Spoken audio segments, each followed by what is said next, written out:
అయితే ఈరోజు good Friday సందర్భంగా యేసుక్రీస్తు వారు చివరి దశలో సిలువ మీద పలికిన 7 మాటల్లో 4వ మాట గురించి మనం మాట్లాడుకుందాం. 4వ మాట, నా దేవ ఏల నా చెయ్యి విడిచితి.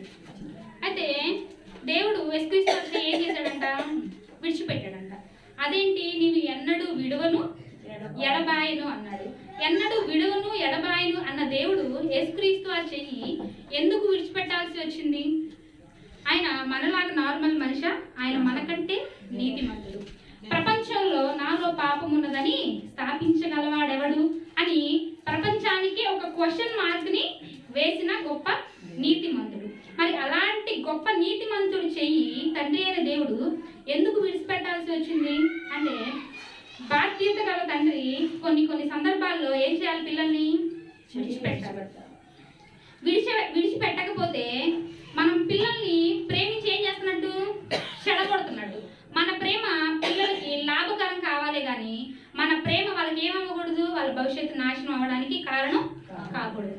ఎగ్జాంపుల్గా బాబన్న వాళ్ళ 2 పిల్లలు వెంకటేష్, విజయ్ ఎండలో పనిచేస్తూ ఉంటున్నప్పుడు అందరూ అంటున్నారు, ఏంటయ్యా చిన్నపిల్లల చేత ఎండలో పని చేపిస్తున్నారు, సెలవులు కదా, వాళ్ళని ఎందుకు పిల్లల్ని ఎండలో పని చేపిస్తున్నారు అని అన్నప్పుడు వీళ్ళు అన్నారు వెంటనే, ఎందుకు పని చేపిస్తున్నారు అంటే, వాళ్ళకి ఇప్పటి నుంచి ఏం చేయాలి? కష్టం విలువ, కొన్ని అనుభవాలు వాళ్ళకి నేర్పాలి. అంటే అమ్మో నా బిడ్డ ఎండకు పని చేస్తే ఏం చేస్తాడు, కమిలిపోతాడు, కాబట్టి నువ్వు ఇంట్లోనే కూర్చోనానా అని అంటే వీళ్ళ ప్రేమ వాళ్ళకి ఎలా మారిద్ది? సోమరిపోతుతనంగా మారిద్ది. వాళ్ళకి కొన్ని అనుభవాలు అనేవి రావు. వాళ్ళు కష్టపడుతున్నా సరే వీళ్ళు దాన్ని చూసి కొంచెంసేపు ఓర్చుకొని విడిచిపెడితే వాళ్ళకి ఏమొస్తాయి? అనుభవాలు వస్తాయి. కష్టం విలువ తెలిసి రేపు భవిష్యత్తులో వాళ్ళ పిల్లలకి ఏమని చెప్తారు? కష్టం తెలుసు కాబట్టి ఆ కష్టం యొక్క విలువను వాళ్ళకి నేర్పుతారు. ఆ అనుభవాలు వాళ్ళకి ఏం చేస్తారు? తెలియజేస్తారు. అదే వాము నా పిల్లలు ఎండలో పని చేయాలా అనుకుంటే వాళ్ళ భవిష్యత్తు ఏమైపోయింది? పాడైపోయింది. అందుకే సేమ్ అదే ప్రేమ తండ్రి అయిన దేవుడు ఎవరి మీద చూపించాడు? యేసుక్రీస్తు వారి మీద చూపించారు. యేసుక్రీస్తు వారి మీద చూపించినప్పుడు యేసుక్రీస్తు వారు కూడా ఆ ప్రేమను ఏం చేసుకున్నారు? అర్థం చేసుకున్నారు. అర్థం చేసుకొని యేసుక్రీస్తు వారు ఒక మాట అంటారు చూడండి.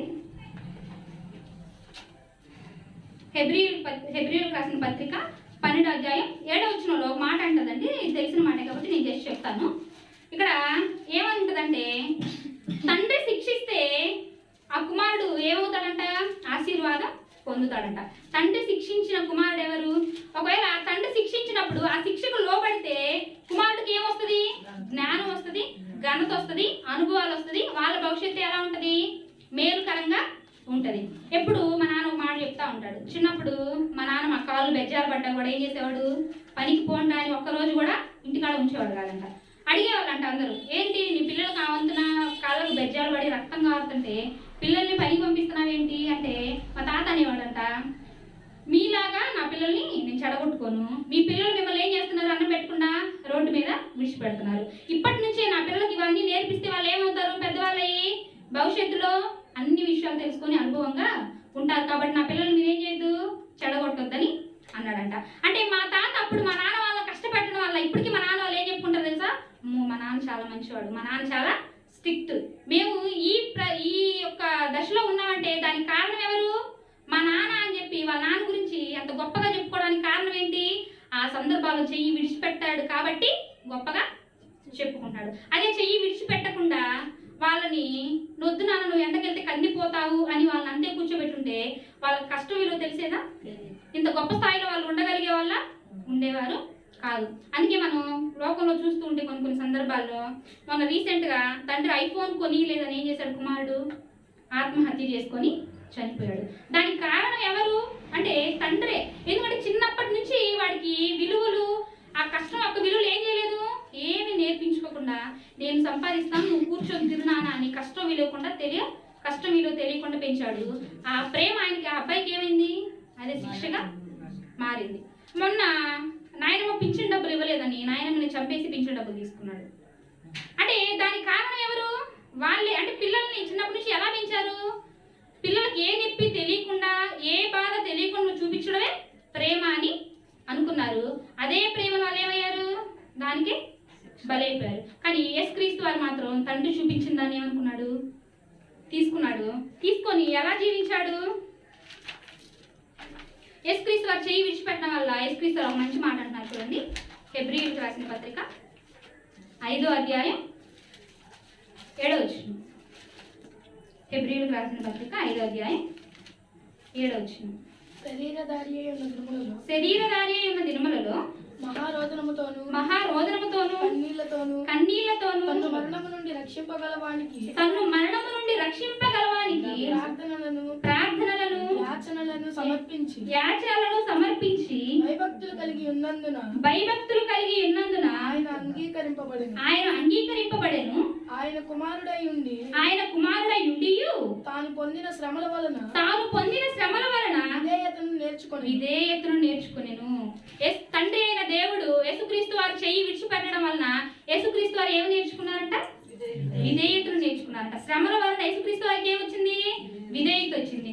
ఆ రోజు మా తాత మా నాన్న వాళ్ళ కష్టపెట్టడం వల్ల వాళ్ళకి జీవితం యొక్క విలువ అనుభవాలు తెలిస్తే, ఇప్పుడు తండ్రి అయిన దేవుడు యేసుక్రీస్తు వారు చెయ్యి విడిచిపెట్టడం వలన యేసుక్రీస్తు వారికి ఏమొచ్చిందంట? శ్రమల వలన అనుభవాలు వచ్చినాయంట. మరి తండ్రి అయిన దేవుడు యేసుక్రీస్తు వారు చెయ్యి విడిచిపెట్టడానికి కారణం ఏంటి అంటే, అరే నాన్న, నా పిల్లలందరూ శాపంలో ఉన్నారు, నా పిల్లల్ని రక్షించాలంటే నువ్వేం చేయాలి? ఆ శాపాన్నంతా నీ మీద వేసుకోవాలి. ఆ శాపాన్నంతా నీ మీద వేసుకుంటే నువ్వేమవుతావు? శాపగ్రస్తుడు అవుతావు.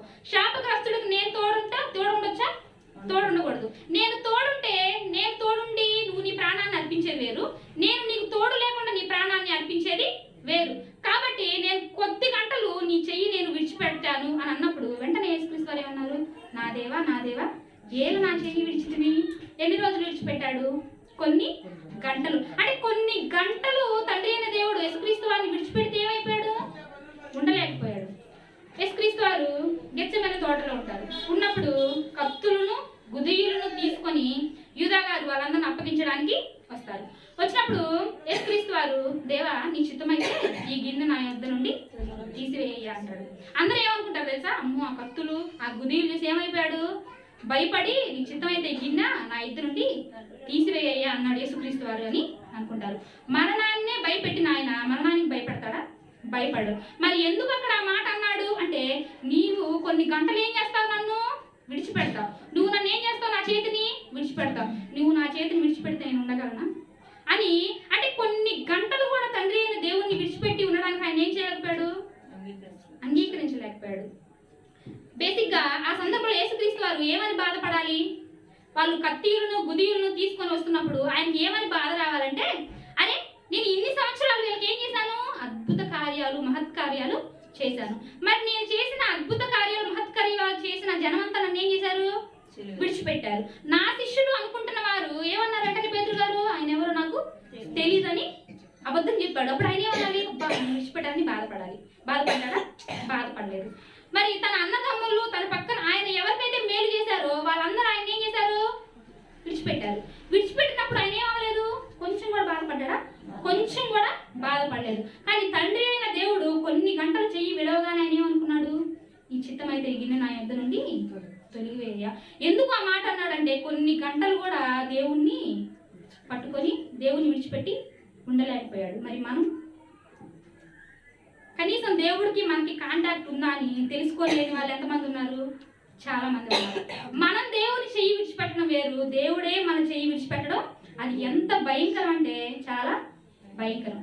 ఒక భర్త ఒక భార్యను విడిచిపెడితే ఎలాగైనా బ్రతికేయచ్చు, లేదంటే పిల్లలు తల్లిదండ్రులు విడిచిపెడితే ఎలాగైనా బ్రతికేయచ్చు, తల్లిదండ్రులు పిల్లల్ని విడిచిపెడితే ఎలాగైనా బ్రతికేయచ్చు, లేదంటే ప్రపంచం అంతా మనం విడిచిపెట్టి మనం ఏం చేయొచ్చు?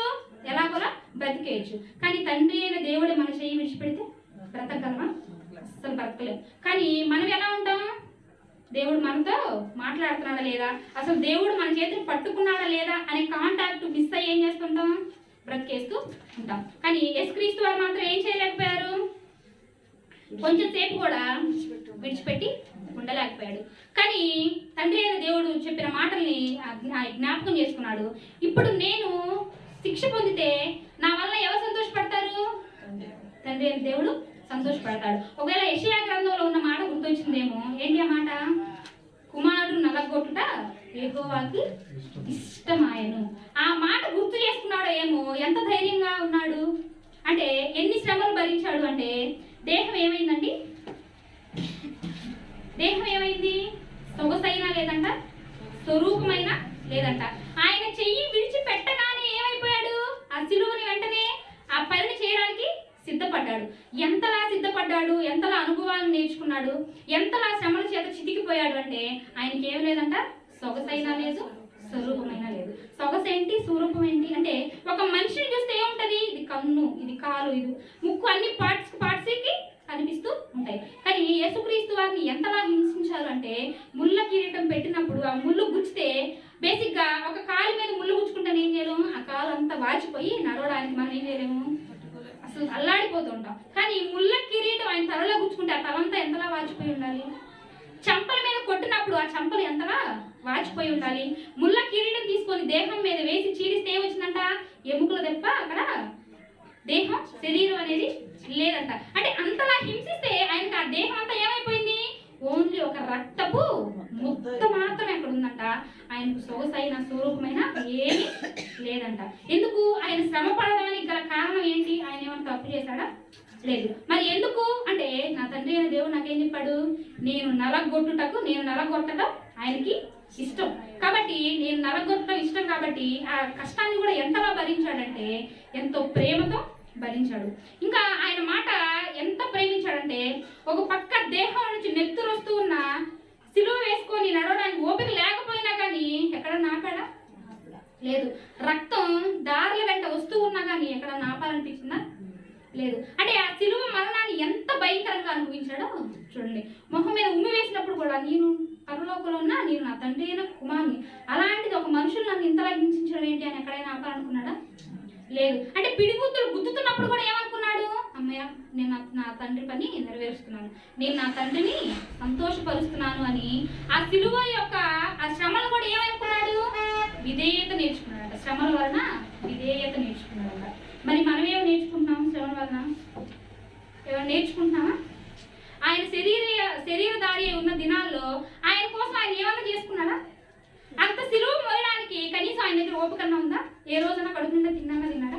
ఎప్పుడు ఉపవాసాలు, ప్రార్థనలు, ఊర్ల మీద వెళ్ళి ఏం చెప్పడం, దేవుని గురించి ప్రకటించడం. అంటే ఆయన మీద ఆయనకి ఏం లేదు, బొత్తిగా శ్రద్ధ అనేదే లేదు. అంటే బలహీనంగా ఉన్న ఆ దేహం మీదే సిలువ మరణాన్ని ఎంతగా అనుభవించాడో మనం ఆ దృశ్యాల్లోకి వెళతేనే మనకి ఏమైంది అర్థమైపోయింది.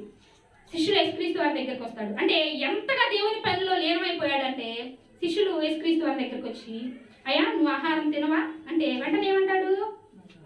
నా తండ్రి పని తుదముట్టించుటయే నాకు ఆహారమై ఉన్నది. అంటే తినడం కూడా మర్చిపోయాడు.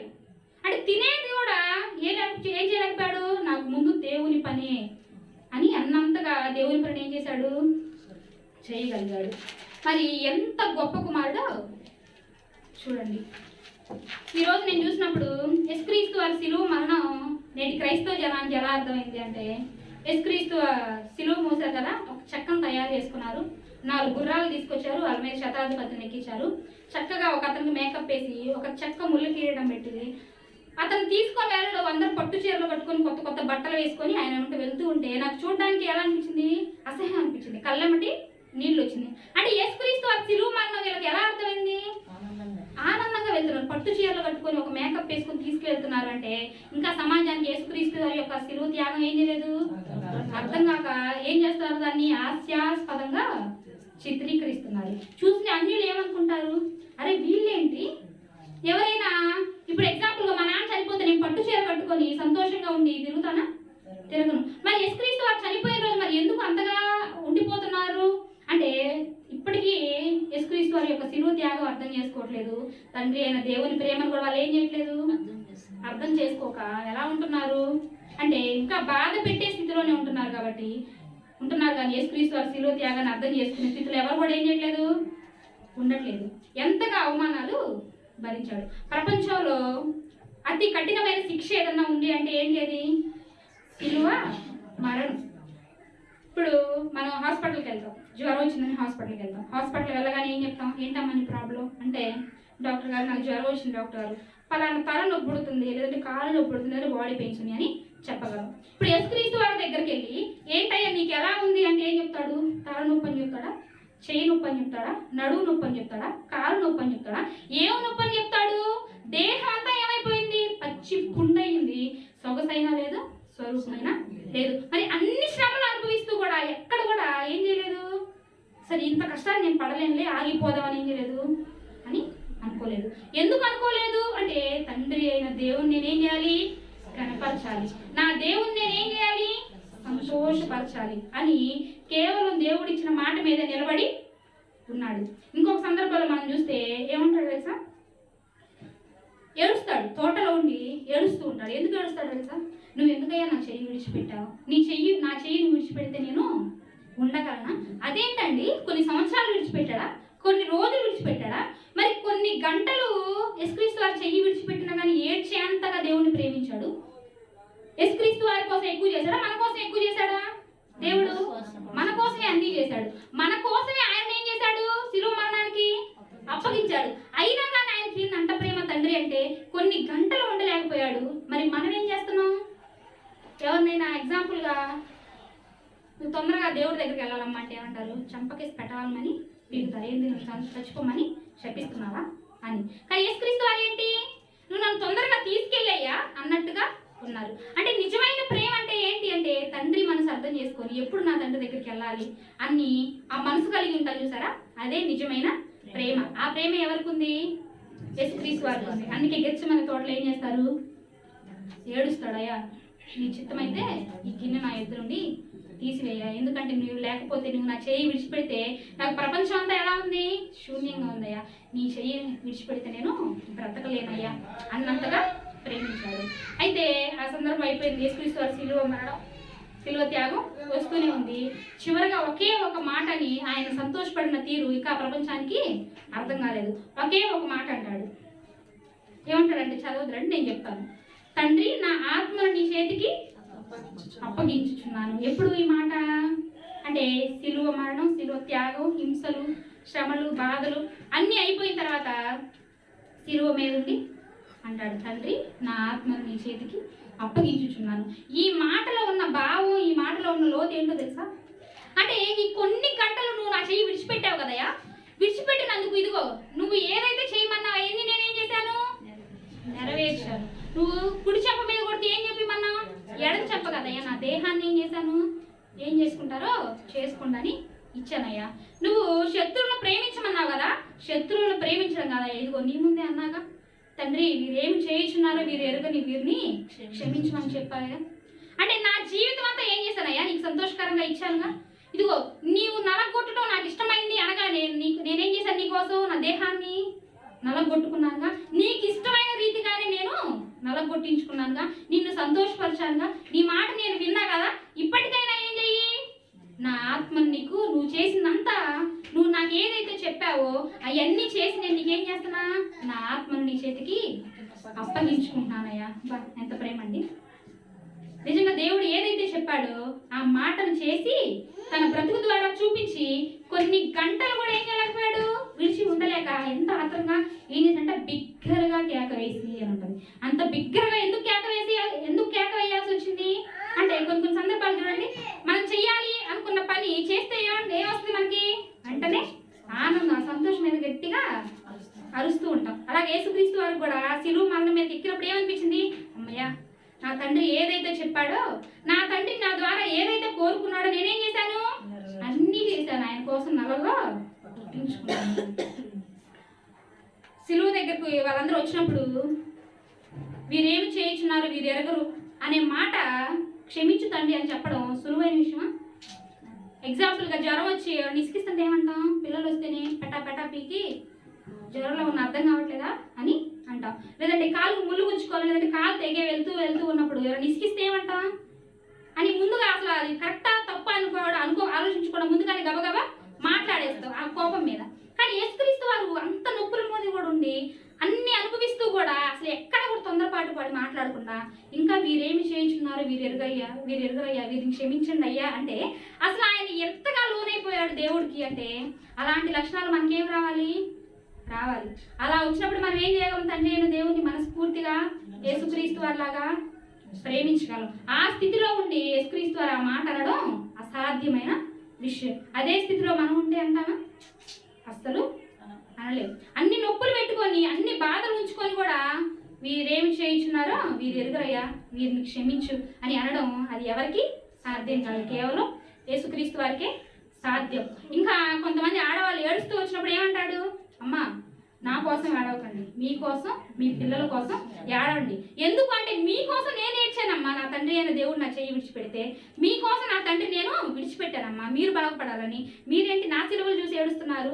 నేనేమో నాన్న నలగొట్టు పెడితే నా తండ్రి అయిన దేవుడికి ఇష్టం అని నేను నలగొట్టు పెడుతుంటే మీరెందుకు నన్ను చూసి ఏడుస్తున్నారు? నా కోసం ఏడవకండి. మీరేం చేయండి, నేను మీకోసం ఏడ్చినట్టుగా, నేను మీకోసం బాధపడినట్టుగా మీరేం చేయండి, మీ పిల్లల కోసం బాధపడండి అని యేసుక్రీస్తు వారు చెప్తుంటే ఇప్పటికీ యేసుక్రీస్తు వారి శిలువ త్యాగం ఏం చేస్తారు ఎవరికి అర్థం కావట్లేదు. అర్థం కాక యేసుక్రీస్తు వారి శిలువ త్యాగాన్ని ఒక నాటకం లాగా లేదంటే ఒక కామెడీగా తీసి పడేస్తూ ఉన్నారు. పోనీ వేరే వాళ్ళకి అర్థం కాలేదు, మరి యేసుక్రీస్తు వారి శిలువ త్యాగం మనకు అర్థం అవుతుందా? దేవుడు చెప్పిన ప్రతిదాన్ని కూడా పిండు పించేసి చూపించి తండ్రి అయిన దేవుని సంతోషపెట్టాడు కదా, మరి మనం అలా చేయగలుగుతున్నామా? పౌలు గారు బైబిల్లో ఒక మాట అంటాడు, ఏమంటాడంటే ఆయన తను యందు ఉంచబడిన పందెపు రంగమందు ఏం చేశాడంట, ఆనందంగా ఎదురు చూశాడంట.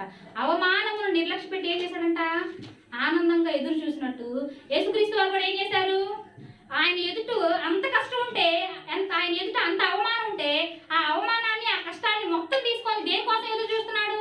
ఇప్పుడు ఈ శ్రమలంతా అయిపోతే నేను నా తండ్రికి నా ఆత్మను నేను అప్పగించుకోవచ్చు కదా అని దాని మీద చూస్తున్నాడు. ఆయనకి ఏంటి ఆనందం అంటే ఆయన ఆత్మను తండ్రికి అప్పగించుకోవడమే ఆయనకి ఆనందం. ఆయన చేతిని తండ్రి అయిన దేవుడు పట్టుకోవడమే ఆనందం. మరి మనకేది ఆనందం? భర్త విడిచిపెడితే అన్నం కూడా తిన 4 రోజులు ఏడుస్తాం, లేదంటే సమాజంలో ఎవరైనా ఒక మాట అంటే ఏమంటావు, అంతలో మాట అన్నారని ఏడుస్తాం. మరి తండ్రి అయిన దేవుడితో మాట్లాడకుండా 2 రోజులు ఉంటాం, ఏ రోజైనా ఏడుస్తావా? అరే నా తండ్రితో నేను మాట్లాడితే ఎన్ని రోజులు అవుతుంది, 2 రోజులు అవుతుంది అమ్మో అని ఏడుస్తాం ఏ రోజన్నా? భార్య మాట్లాడకపోతే, పిల్లలు మాట్లాడకపోతే ఏం చేస్తావు అంటే సమాజంలో ఎవరో మనతో మాట్లాడకపోతే బాధపడతాం, కానీ తండ్రి అయిన దేవుడు మాట్లాడకపోతే ఎప్పుడైనా బాధపడతామా?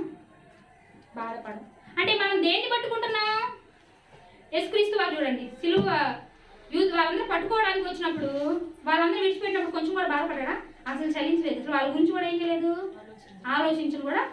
ఆలోచించలేదు. వ్యర్థమైన వాటిని అసలు పట్టించుకోలేదు. మనం ఏం చేస్తాం, వ్యర్థమైన వాళ్ళందరినీ పట్టించుకుంటాం, తండ్రి అయిన దేవుణ్ణి విడిచిపెడతాం. కానీ బైబిల్లో ఒక స్త్రీ ఉంది, ఎవరో తెలుసా? అన్నా ప్రవక్త, మీ అందరూ తెలుసు. ఏం చేసిందంటే యేసుక్రీస్తు వారి శిలువ త్యాగాన్ని చూసింది. యేసుక్రీస్తు వారు మరణించిన తర్వాత 84 సంవత్సరాలు విధవరాలై ఉండి మందిరంలో ఉండి ఏం చేసిందంట, యెహోవాని కొనియాడి వచ్చిన వాళ్ళందరికీ ఆయన మహిమను ఏం చెప్తుందంట, ప్రచురం చేస్తూ ఉందంట. కొనియాడి అంటే మందిరంలో ఉండి దేవుడితో మాట్లాడి తండ్రి అయిన యెహోవా మనసుని ఏం తెలుసుకుందంట, మనసుని మొత్తం చదివేసిందంట. దేవుని మనసును మొత్తం అర్థం చేసుకొని యేసుక్రీస్తు వారి కనుక నా చెయ్యి విడిచిపెడితే నేను ఉండలేనయ్యా అన్నంతగా ఆమె కూడా తండ్రి అయిన దేవుణ్ణి ప్రేమించి వస్తూ ఉంటారు కదా మందిరానికి, వాళ్ళందరికీ ఆయన మహిమ గురించి ఏం చేస్తూ ఉండేదంట, చెప్తూ ఉండేదంట. ఇదిగో యేసుక్రీస్తు వారు మన కోసం చనిపోయారు, ఆయన అన్ని హింసలు పొందారయ్యా అని చెప్తూ ఉండేదంట. మరి మనం ఎప్పుడైనా అలా చెప్పగలిగామా? మళ్ళీ గుడ్ ఫ్రైడే వచ్చిందాక యేసుక్రీస్తు వారి శిలువ త్యాగం మనకి అర్థం కాదు. మళ్ళీ గుడ్ ఫ్రైడే వస్తే ఇంకొకటి తీసుకొని శిలువలో పడిన 7 మాటలు, ఆయన కోసం మన కోసం రక్తం కార్చాడు, ఆయన మన కోసం దేహాన్ని చిందించాడు అని సంవత్సరానికి ఒకసారి గుర్తు చేసుకునే ప్రేమ మనది. కానీ నిత్యం దేవుని సన్నిధిలో ఉంటూ వచ్చే ప్రతి వారికి చెప్పే ప్రేమ ఆమెది. మరి మనం ఇలా చెప్పుకొని విడిచిపెడితే సరిపోదు, కానీ మనం ఏం చేస్తూ ఉండాలి? యేసుక్రీస్తు వారి తండ్రి అయిన దేవుని ఎలాగైతే మహింపరిచారో మనం కూడా ఏం చేయాలి, అలా మహింపరుస్తూ ఉండాలి. తండ్రి అయిన దేవుడు ఎందుకు యేసుక్రీస్తు వారు చెయ్యి విడిచిపెట్టాడు అంటే కొన్ని అనుభవాలు ఏం రావాలి. ఆయన మన వల్ల శాపగ్రస్తుడయి ఉన్నాడు. ఆయన చెయ్యి విడిచిపెడితే అప్పుడు ఆయన ఏం నేర్చుకున్నాడంట, శ్రమల వలన విధేయతను నేర్చుకున్నాడంట. మనకి ఇక్కడ ఎవరైనా మాకు ఇంతవరకు శ్రమలే రాలేదమ్మా అన్న వాళ్ళు ఎవరు ఉన్నారా? ప్రతి ఒక్కరు కూడా ఏమొచ్చినాయి, శ్రమలు సమస్యలు వస్తూ ఉన్నాయి. మరి యేసుక్రీస్తు వారేమో ఆయనకు వచ్చిన శ్రమల వలన విధేయతను నేర్చుకున్నాడు. మరి మనకు వచ్చిన శ్రమల వల్ల మనమేమి నేర్చుకున్నాం? శ్రమలు వచ్చినంతసేపు దేవుని సన్నిధిలో దీనంగా ఉండి ప్రార్థన చేసుకుంటాం. శ్రమ అయిపోగానే మళ్ళీ వెంటనే ఏం చేస్తాం, తిరిగి మళ్ళీ ఆదివారం ప్రార్థనకు రావాలా అని ఆలోచిస్తాం. శ్రమలు వచ్చినప్పుడు దేవా నాకు నా భర్తకు గొడవ అయిందయ్యా, ఎలాగైనా సరే నువ్వే ఏం చేయ్యా మా సమస్యని పరిష్కరించయ్యా అని దేవుని సన్నిధికి వచ్చి దీనంగా ప్రార్థిస్తాము. దేవుడు మన ప్రార్థన విని ఆ భార్య భర్తల్ని చక్కగా ఉంచేదే మళ్ళీ అదే ఆదివారం వచ్చి ప్రార్థిస్తానా? అయ్యో లేదు, ఈరోజు నా భర్త నాకు రావడానికి కుదరలేదని వాళ్ళు చాలా మంది లేరా? దేవా నాకు పిల్లలు లేరయ్యా, శ్రమలు అనుభవిస్తున్నానయ్యా, నన్ను ప్రపంచం అంతా లేదా నా ఇరుగు పొరుగు వారంతా నన్ను నిందిస్తున్నారయ్యా, దయచేసి నా ప్రార్థన వినవా అన్నప్పుడు దేవుడు ప్రార్థన విని గర్భఫలాన్ని దయచేసినప్పుడు అబ్బా దేవుడు నా మాట విన్నాడు అని ఆ శ్రమల వలన ఆ మాటల వల్ల విధేయత నేర్చుకొని దేవుడు చేసిన మేలుకు లోబడి బ్రతుకుతారా? లేదు. పిల్లలు పుట్టిన తర్వాత ప్రార్థనకు రారు. ఎందుకు రావమ్మా అంటే నా పిల్లలు ఉండట్లేదు, ఏడుస్తున్నారు, లేదా నా భర్త పంపించట్లేదని. అంటే మనమేమో శ్రమల వల్ల ఏమి నేర్చుకోము, ఇంకా చెడిపోతాం. కానీ యేసుక్రీస్తు శ్రమల వల్ల ఏమి నేర్చుకున్నారంట? విధేయత నేర్చుకున్నారంట. మనకు కూడా శ్రమల వల్ల విధేయత నేర్చుకునే మనసుంటే ఎప్పటికీ దేవుళ్ళ ఎలా ఉండిపోతాం? ఒక కొండలా ఉండిపోతాం. బండని ఎవరైనా జరపగలరు, కానీ కొండలు జరపగలరా? జరపలేదు. యేసుక్రీస్తు వారి ప్రేమ, యేసుక్రీస్తు వారి విశ్వాసం ఎలాంటిది? కొండ లాంటిది. అన్న ప్రవక్తని గారి విశ్వాసం ఎలాంటిది? కొండ లాంటిది. చూడండి, 84 సంవత్సరాల్లో ఎవరు వచ్చాము ఒక మాట కూడా చెప్పలేదా? అయ్యమ్మా వయసులో ఉన్నావు కదా, నీకు 18 ఏళ్ళే కదా, పెళ్లి చేసుకోవచ్చు కదా, ఈ వయసులో ఇప్పుడేంటి, ఇంకా నువ్వు దేవుడి దగ్గరికి వచ్చే వయసు చాలా ఉందిలే, వెళ్ళి పెళ్లి చేసుకోమని ఎవరు చెప్పలేదు ఆమెకి? లేదంటే నువ్వు భర్తతో సుఖంగా ఉండమ్మా అని ఎవరు చెప్పలేదు ఆమెకి? లేదంటే మనకు వచ్చినట్టుగా కొన్ని శరీర కోరికలు ఆమెకు వచ్చి ఉండవా? అంటే ఆ జర్నీలో ఆమె చెడగొట్టడానికి ఎంతమంది ప్రయత్నించుంటారు? ఎంతో మంది ప్రయత్నించుంటారు. కానీ వాటన్నిటిని ఏం చేసింది? త్రోసి పడవేసి యేసుక్రీస్తు వారి శిలువ త్యాగాన్ని మాత్రమే చూసింది. అంటే ఆమె ఎందుకు యేసుక్రీస్తు వారి శిలువ త్యాగాన్ని మాత్రమే చూడగలిగింది అంటే ఆమె ప్రేమించింది కాబట్టి ఆ శిలువ త్యాగాన్ని మాత్రం చూడగలిగింది. అంతేగాని గుడ్ ఫ్రైడే రాగానే దేవుని మాటలు విని 7 మాటలు విని తర్వాత మరలా అయిపోగానే మళ్ళీ సంవత్సరాన్ని గుర్తు చేసుకునే ప్రేమ ఆమెది కాదు. అలాంటి ప్రేమ మనకు కూడా ఏమి ఉండకూడదు, ఎప్పటికీ ఉండకూడదు. కాబట్టి యేసుక్రీస్తు వారు ఎలాగైతే తండ్రి అయిన దేవుని కనపరిచారో మనం కూడా ఏం చేయాలి? మనకిచ్చిన బ్రతుకు ద్వారా ఆయనకి ఆజ్ఞలు ఇచ్చాడు, మనకి కొన్ని పనులు చెప్పాడు. ఆయన ఏం చేశాడు? సంతోషపడి ఆయన ఆత్మను తండ్రికి అప్పగించుకున్నాడు. మరి మనకి పనినిచ్చాడా? మనం కూడా ఏం చేయాలి? మన ద్వారా తండ్రిని సంతోషపరచాలి. మనం కూడా మన ఆత్మను తండ్రికి ఎలాగా అర్పించుకోవాలి? నిర్దోషులుగా అర్పించుకోవాలి. కానీ వాక్యం విని విడిచిపెట్టి మళ్ళా తర్వాత దేవుడిని విడిచిపెడితే దేవుడికి మన ద్వారా ఎప్పటికీ సంతోషం అనేది ఉండదు. కాబట్టి ఈ గుడ్ ఫ్రైడే ఇదే మనకి చివరిగా అయిపోవాలి. మళ్ళీ సంవత్సరం రాగానే యేసుక్రీస్తు వారి శిలువ త్యాగాన్ని కాదు మనం చెప్పుకోవాల్సింది, మనం ఎదుటివారి కోసం చేసిన త్యాగాల్ని చెప్పుకోవాలి. ఇదే నా ప్రతి సంవత్సరం రొటీన్ వాటికి అయిపోవచ్చా? మనం పుట్టి పెరిగిన కానీ నుంచి ఎన్ని సంవత్సరాలు వినుంటాం యేసుక్రీస్తు వారి శిలువ త్యాగం? ఎన్నో 100 సార్లు వినుంటాం. మరి అన్ని 100 సార్లు విన్నా మనకి ఏమైనా చలనం వచ్చిందా? ఇదే లాస్ట్, ఇదే నా జీవితానికి పాపమైన ఏదైనా ముగింపు, ఇక నుంచి నేను సూటిగా క్రీస్తుని చూసే బ్రతుకుతాను అన్న ఆ యొక్క వాగ్దానం లేదంటే ఒక గొప్ప మాట మన హృదయంలో పుట్టిందా? పుట్టట్లేదు. అంటే మనం దేనికి అలవాటు పడిపోతున్నాం? వినడం వదిలేయడం. దానికి అలవాటు పడిపోతే మనం ఎప్పటికీ ఏం చేయలేము? తండ్రి అయిన దేవుణ్ణి పరచలేము. మనకి ఎలాంటి మనసు ఉండాలి? మంచి నేల పడిన విత్తనం ఏం చేసిందంట? బహుగా ఫలించి బహుగా ఫలాన్ని ఇచ్చిందంట. మరి రాతి నేల పడింది ఎలా ఉంటుందంట?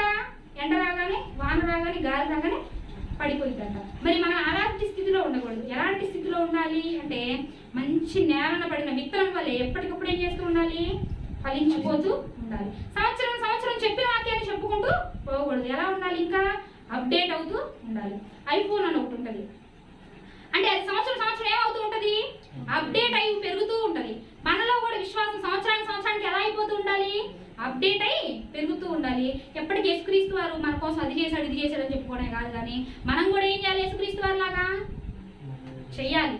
యేసుక్రీస్తు వారు ప్రపంచానికి పరిచయం కావడానికి కారణం ఎవరు? కారణం ఏంటి? ఇప్పుడు యేసుక్రీస్తు వారిని ప్రపంచం మొత్తం గుర్తిస్తుంది. దేనికి గుర్తిస్తుంది అంటే ఆయనకున్న పేరేంటి?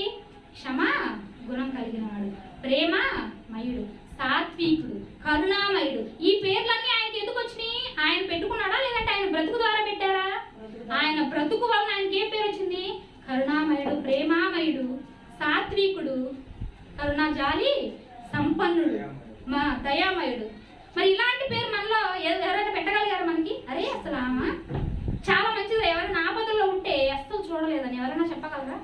ఆమె క్షమాగుణం భలే మంచిదిరా, ఆ గురించి చెడు మాటలు చెప్తున్నావు కానీ అసలు ఏం మాట అనకుండా భలే క్షమించిదిరా అని ఎవరైనా చెప్పగలరా? చెప్పలేరు. తిరిగి ఎవరైనా మనలో ఒక మాట అంటే ఏం చేస్తాం? మన తప్పు ఉండి కూడా మనం అన్న మనం ఏం చేస్తాం? నన్నే అంటావా, నీకెందుకు నాతో అంటావు. కానీ యేసుక్రీస్తు వారు ఆయనలో ఏ తప్పు లేకపోయినా ఏం చేశారంట? సన్నని నార వస్త్రాలు అపహసించడానికి రాజ వస్త్రాలు తీసుకొచ్చి తొడిగించి వ్యతిరేకం చేశారు. ఒక దాన్ని ఏమంటారు, రెల్లుని చేతికిచ్చి నువ్వు కరుణామయుడు కదా, నువ్వు యూదులు రాజు కదా, సరే అని ఆయన ఏం చేశారంట? అపహసించారంట. అలాంటి అపహసించే సందర్భంలో మనం ఉంటే ఏం చేస్తాం? తీసుకోగలమా? అమ్మో, ర్యాలీలు చేస్తాం, గొడవలు చేస్తాం, కోర్టులకు ఎక్కుతాం. అంటే యేసుక్రీస్తు వారిని చూస్తూ కూడా యేసుక్రీస్తు వారిలో ఏ ఒక్క లక్షణం కూడా ఏం చేసుకోలేకపోతున్నాము, నేర్చుకోలేకపోతున్నాం. ఇక నుంచి మనం చూసిన వాళ్ళందరూ ఏమనాలి? యేసుక్రీస్తు వారికి ఏ బిరుదులు అయితే వచ్చినాయో మనకి ఆ బిరుదు రావాలి. ప్రేమ మయురాలు అనే బిరుదు రావాలి. నిజంగా కరుణ కలది అన్న బిరుదు రావాలి. అన్నా ప్రవక్తనికి వచ్చిన బిరుదు రావాలి. దేవాలయాన్ని విడిచిపెట్టకుండా ఏం చేసిందంట? 84 సంవత్సరాలు ఉన్నటువంటి మాటల ఇంకొక గంట మిమ్మల్ని ఇక్కడ కూర్చోబెట్టి వాక్యం చెప్పారనుకోండి, మీకేమనిపిస్తుంది? ఏందమ్మా ఇంకోసారి నువ్వు రా, మాకే మీ నాన్న పంపించండి, అవునా? అంటే ఒక గంట ఉండడానికి మనకి ఏమనిపిస్తుంది? చిరాకు అనిపిస్తుంది, కాలు నొప్పులు, ఆ నొప్పులు ఈ నొప్పులు అనిపిస్తుంది. కానీ 84 సంవత్సరాలు దేవాలయంలోనే ఉంటూ దేవునితోనే మాట్లాడుతూ దేవుని మాటలు వింటూ వచ్చే పోయే వారికి చెప్పడం సాధ్యమా? సాధ్యం కాదు. మనం ఏం చేస్తాం? బాప్తిజం తీసుకున్న కొత్తలో ఇక్కడ నుంచి నేను ఎలాగైనా ఉండాలని చెప్పి నలుగురు చెప్తాం, బాగుంటాం. కానీ కొన్ని సంవత్సరాలు రాగానే ఏం చేస్తాం? అంత గొప్ప స్థితి మనకి ఉండదు, ఆ నిరీక్షణని కోల్పోతాం. కానీ ఆమె ఏ మాత్రం కూడా నిరీక్షణని కోల్పోకుండా 84 సంవత్సరాలు ఉండడం సాధ్యమా? దేవుని ప్రేమిస్తే సమస్తము సాధ్యమే. ప్రేమించింది కాబట్టి ఆమెకి ఏమనిపించింది? 84 సంవత్సరాలు 80 రోజుల్లాగా గడిచిపోయి ఉంటాయి. ఎందుకు? ప్రతిరోజు ఆమెకేం పని? దేవునితో మాట్లాడడమే పని. ప్రతిరోజు ఆమెకేం పని? దేవుని పిల్లల్ని ప్రేమించడమే పని. ప్రతిరోజు ఏం పని? మందిరానికి వచ్చే ప్రతి ఒక్కరికి దేవుని ప్రేమను గురించి, యేసుక్రీస్తు వారి త్యాగాన్ని గురించి చెప్పడమే ఆమెకి పని. అంతలా ఉంది కాబట్టి ఈనాడు ఆమె గురించి మనం అందరం ఏం చేయగలుగుతున్నాం? చెప్పుకోగలుగుతున్నాం. మరి మనం కూడా అలా ఉంటే మన గురించి ఎవరో చెప్పుకోవాల్సిన పని లేదు, కానీ తండ్రి అయిన దేవుడు సంతోషపడితే సరిపోదా? సరిపోతుంది. కాబట్టి ఇక నుంచి మనం ఏం చేద్దామంటే యేసుక్రీస్తు వారి శిలువ త్యాగాన్ని సమాజం అర్థం చేసుకున్నట్టు కాకుండా దానికి భిన్నంగా అర్థం చేసుకొని తండ్రి అయిన దేవుడిని సంతోషపరచాలని మనవి చేసుకుంటూ చక్కగా మాట్లాడిన మీ అందరికీ నా హృదయపూర్వక